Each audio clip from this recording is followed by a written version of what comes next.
So, when we talk about mythology, I think something that should be said is that there's plenty of mythology made around real people, just as much as there are, gods and spirits and allegories and all these other kinds of things. Real people, like historical figures, absolutely have plenty of potential for a lot of mythos that surrounds them. And the example we're looking at today is none other than the Burgrave Erazem Predjamski, or Erazem von Lueg. So in Slovenia, if you go to Predjama, there is actually a big old castle stuck right in the cave. It is classified as the biggest castle built in a cave in the world. However, frankly, I don't know how many other castles are competing for this title, because I don't know who else builds their castle in a cave. But in Slovenia, there it is, this big, really interesting castle just stuck into the side of a cliff, which has a secret cave that we're going to talk about later. Before we do, we got to talk about Erazem Predjamski. He was an Austrian man. He wasn't a Slovenian man, but he was a very important one close to Emperor Frederick III of the Hapsburg Empire. He was the captain of his, royal guard. He was a burgrave. He was a pretty high-standing man, a son of the chief of Trieste. There was a lot of political power going on with this guy, and he knew it. But around this time, there was a lot of scrapping going on with the Hungarian king, Matthias Corvinus. And it just so happened that Erazem's friend, Andrei Baumkirche of Vipava, wanted to fight for the Hungarian king. Naturally, this led to him being executed by the Hapsburgs for treason. And the one thing we can say about Erazem Predjamski is that he really valued his friends very much. And so when this happened, his relationship with the Habsburgs really started to sour. He wasn't feeling very gracious towards them after they'd murdered his best friend. And so as that relationship deteriorated, it eventually reached a climactic point when the Marshal of the Imperial Army, Pappenheim, at a feast, at a banquet, talked all kinds of horrible smack about Andrei Baumkirche. It was at this point that Erazem challenged him to a duel, killed him, and then had to kind of beat feet out of there, back to Slovenia, back to Predjama, where before it was just a castle. It was just the castle itself, no one really quite there. He went back to it, it became his castle, and here's where the story splits two ways, one of which being the factual, one of which being the mythological.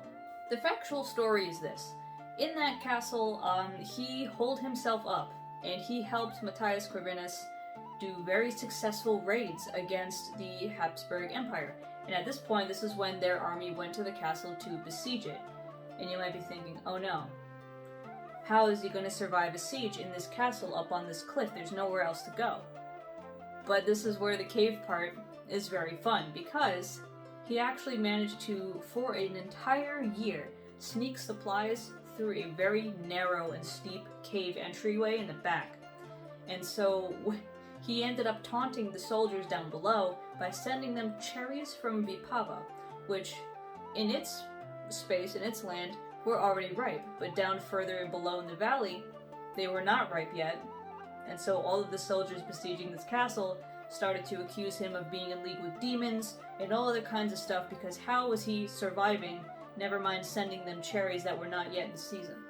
Unfortunately, the story ended when one of Erazem's own men betrayed him and lit a candle in the window of his room, where the Habsburgs then just rained bullets on him like stone pellets, took him out.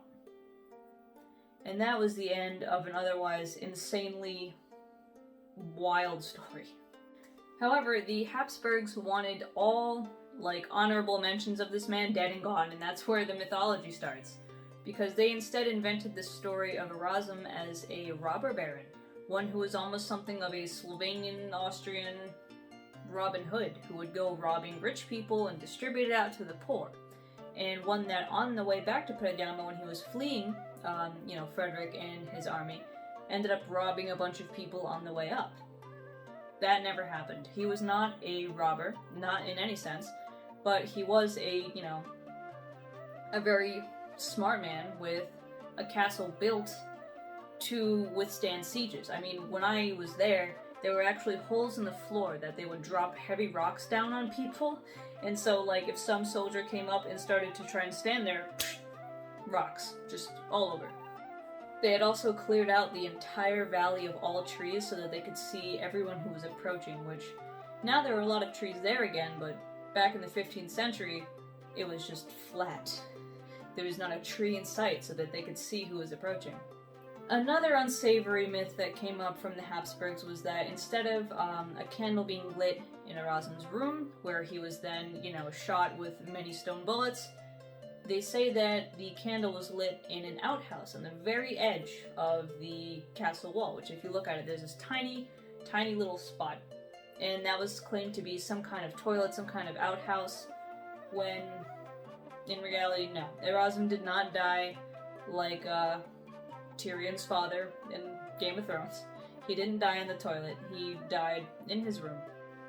But the latter myths of him, being a robber and dying kinda disgracefully, they live on, because the Habsburgs did their damnedest to smear his name that way. And the real truth is obviously similar in that, yeah, he did kill Pappenheim, and he did run, and he did, hole up in that castle, but it's not at all ending the way it did, nor is his character what it was. So when it comes to, mythology and how you write your stories, it's important to remember that people, especially people who do big things, can become just as legendary, just as mythological as a lot of other figures. If you remember back to our conversation about religion and how some of these examples like Skyrim came up, again, Talos himself was just a man who then became a god. There's a lot of room for people's stories being overblown and taken way out of proportion, and there are definitely more examples of that. I think a better ending example of man made into myth is actually in the Swedish song Rolandskvadet, which is a song about a Frankish military leader who, on his last stand, basically, as he was dying in battle, he lifted a horn to his lips and blew it so hard that, the entire world heard it or something, and, shook the mountains and all these other kinds of crazy things. Naturally, people, especially when they're dying, can't do that, but it became such a thing of, military might and, pride and all these other kinds of things that it became a much larger-than-life story. And so, again, as you think about your characters in your story, the history of your world, remember that it's not all just gods and spirits. Sometimes it's men themselves who really just do wild things. Sometimes it's men and women themselves who just do such wild things that they go down in history as much larger than they might have actually been. Personally, I think it's even more fun when whatever it is that you're looking at in history, mythology's cool, but when it comes from real people, there's just such a grittier element to it. And honestly, Slovenia's got a lot more stories like that. One of them notably being the story of the Counts of Celia, of which if you ever go to my author website and you check out my work page, that is a picture of a real person's skull, one of the last Counts of Celia who was murdered by angry Hungarian nobles. Separate story that you can look at another time, but with that being said, consider how your characters may have become myth and how that translates into the story's background that you're setting. So with that said, I will see you guys around next week for some more, industry tips, and I wish you guys a great rest of your week. See ya! By the way, if you want to see these videos 2 weeks earlier, consider subscribing to my Patreon, where you not only get all these videos, but also recipe cards, specific deity profiles, and lots of other interesting things to look at. Video tiers start at $10 a month, so definitely consider checking it out.